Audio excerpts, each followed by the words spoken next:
I love it because it sounds pretty good. I like it. I'm just not sure if it fits this track. It's really edgy. And I like that sound. It sounds pretty good.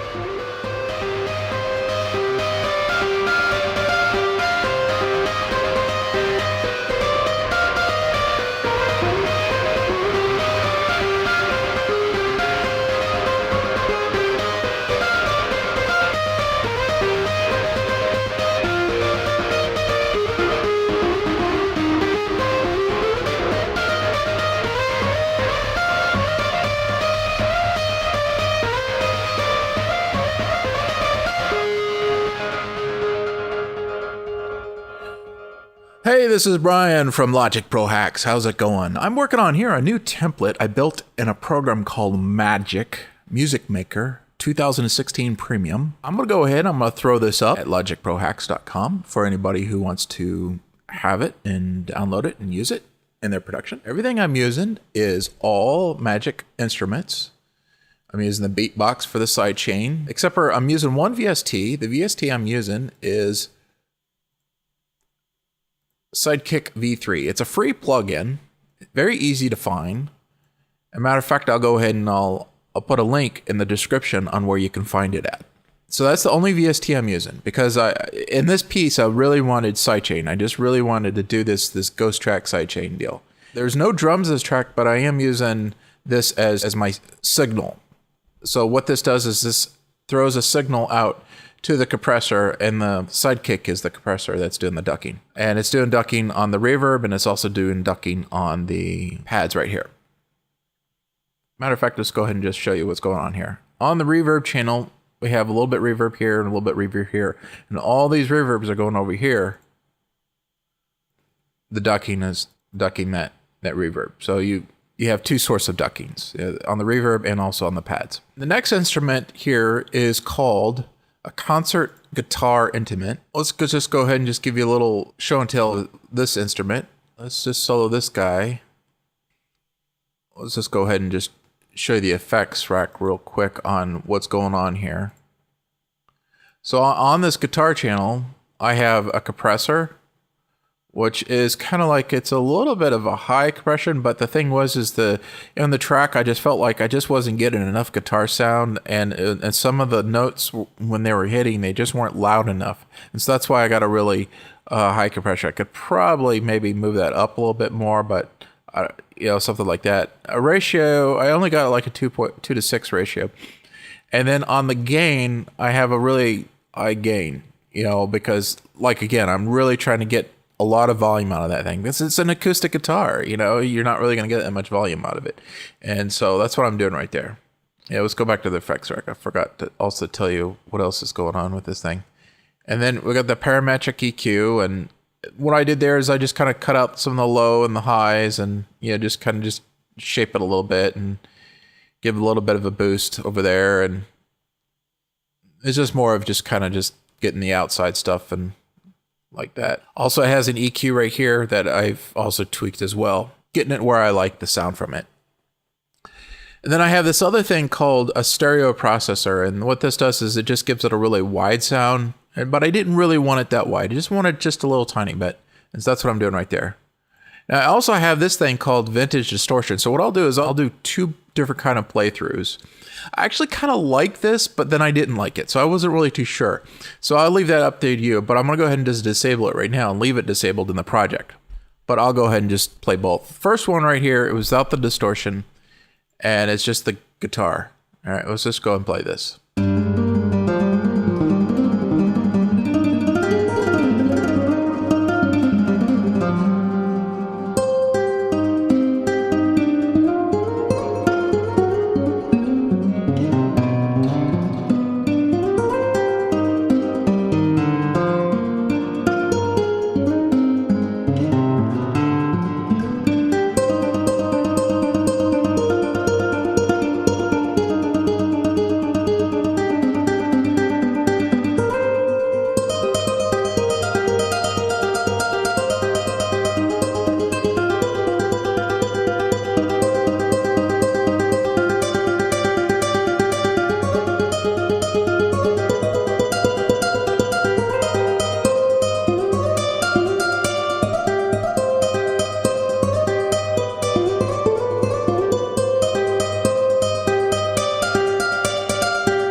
so you heard that. In the MIDI, you're probably asking, well, how the heck did you get this guitar sound on there? A lot of times what I'll do is I'll find a loop somewhere, and I converted it into MIDI, took certain chord patterns that I liked, and I re-edited it, changed the key that I liked. I think it's like a C minor that he's playing in, or that I eventually got it configured to. So it sounds pretty cool, and let's go ahead and open up the MIDI. There it is. There's the MIDI.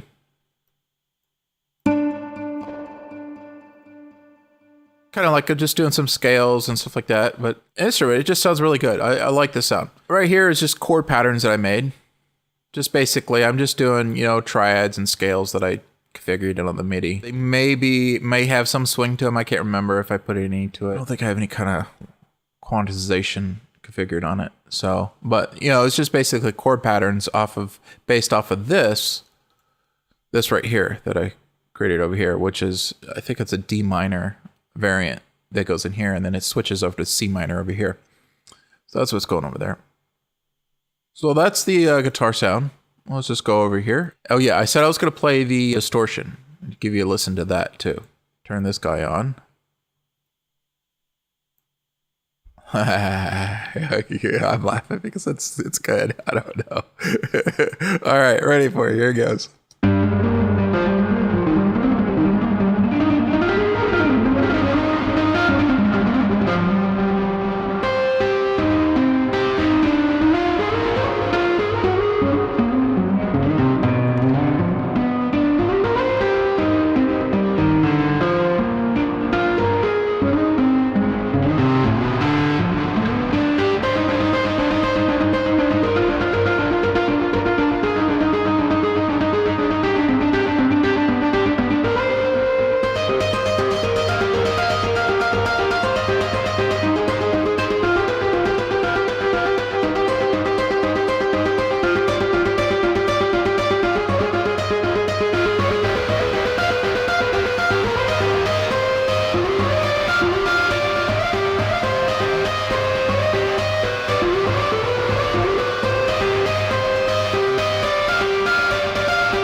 I'm laughing because it sounds pretty good. I like it. I'm just not sure if it fits this track, so that's why I leave it disabled. But it's really edgy, and I like that sound. It sounds pretty good. So it's not bad for MIDI work. I didn't play it out or anything, so I don't know. Yeah, we'll see. Yeah, so that's my Spanish flavored guitar. I really like the Spanish style of music, even though I'm very far from Spanish. But anyhow, all right, moving on. So we'll go ahead and just leave that disabled, and let's go to the next instrument. Oh yeah, I forgot to tell you, is you notice that when I hit the solo button over here, I actually enabled the ducking sound on the reverb. So that's why where you got this little in and out effect. And that sounded really cool. So I really like that. And you really noticed it with the distortion going on too. So, but it's still there. The ducking's still there, but the distortion I just left it disabled. Next one will be the string quartet. So we'll go ahead and just play this. And what I did here is this is just basically the Vita, and it's using,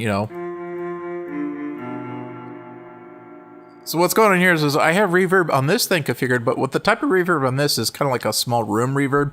So it's not really that much of a reverb, but it's just a little bit. And then I also have a little tiny bit of reverb on here too, which is going to the FX chain. I got a little bit of a release, maybe some attack, but maybe not. I don't care. That's about it on this setting right here. And it's pretty much a default setting. I may have just tweaked the reverb and that's it. Play this part right here, and I'll give you two different sounds, one with the reverb ducking sound and one without. So we'll do the one without to just dry by itself. Well, not really dry, but it has reverbs. Here we go.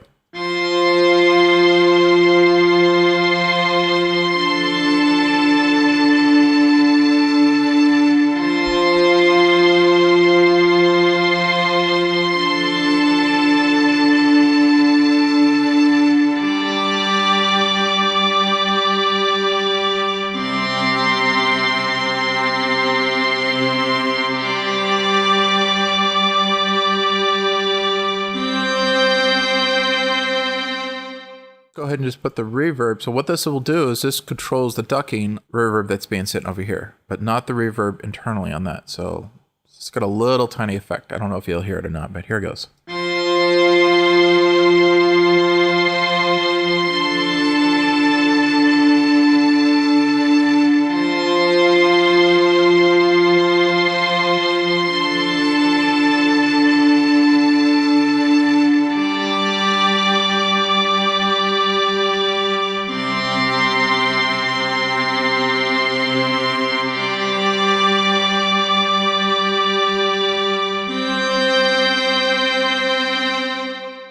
Yay. All right. So it's just a nice little effect that you could control how much ducking. And again, I'm using the SideKick VST to do Sidechain, which is being controlled by this ghost track right here. Go over here. I just want to give you just a preview of some of the different kind of chords that I'm doing on the C minor chord over here. Here we go.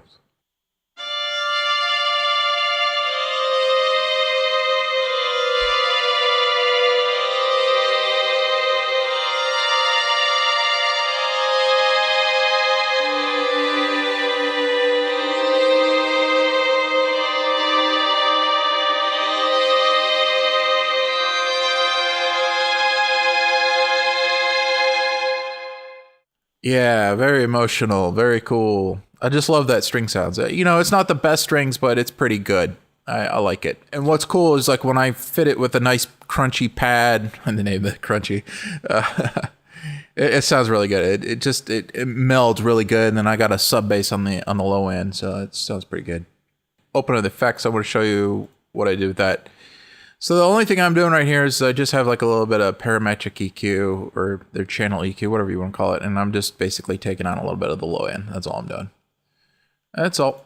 Go to this next one. This one is called, I'm using the setting is called crunchy, but I've actually did some tweaking. And what I did is I took off the reverb, took off the delay, and then I messed with the filter attack and the filter settings just so that it would just release some of that filter out when it hits. The other thing I'm doing is an amp envelope, increase the filter in some of the settings there. And that's it. And then on the effects, just just kind of bringing up some of the highs. And then I'm also using SideKick on this as well, for the ducking, to control the ducking. All right, here it goes.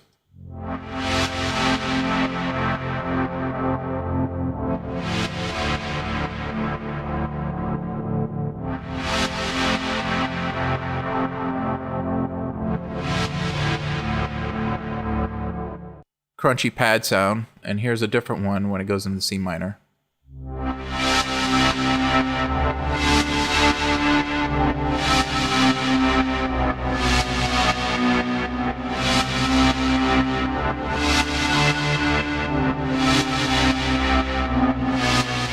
The last one is our sub bass, and that's just a simple. So I'm using Revolta, and what it is it's just a pad bass setting, but I just took off the effects, and I just wanted like just basically a dry sound, and I may have tweaked the amp envelope just so that just give it a longer attack, longer release, so that way it just kind of more just mellows in there and it just has a really good sustain, just real loud, rumble sound. So here we go. Just go play this. And I believe I have the ducking effect on the sub bass as well. If we go in the effects, yeah. So the ducking is on that. And also I have a parametric EQ. EQ's just basically taking all the high stuff, and then the SideKick right here is using channel A and just doing the ducking. I'll play both, one without and one with. So we'll go ahead and just take the ducking off right now and just play right here, just give you what it sounds like.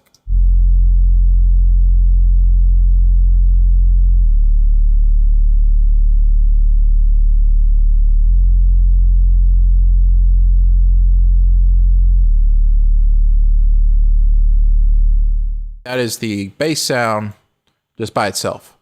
There's no reverb on it or anything like that. I don't put reverbs on bass. You just don't do that. And then with the ducking sound, here it sounds like now.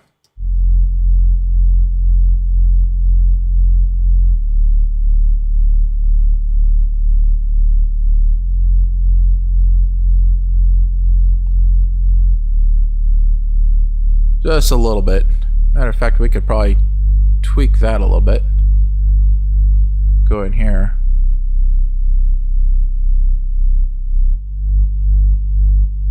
There we go.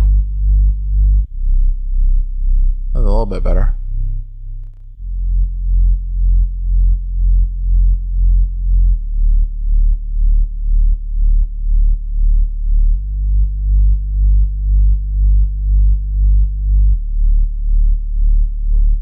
Yeah, that's good enough right there.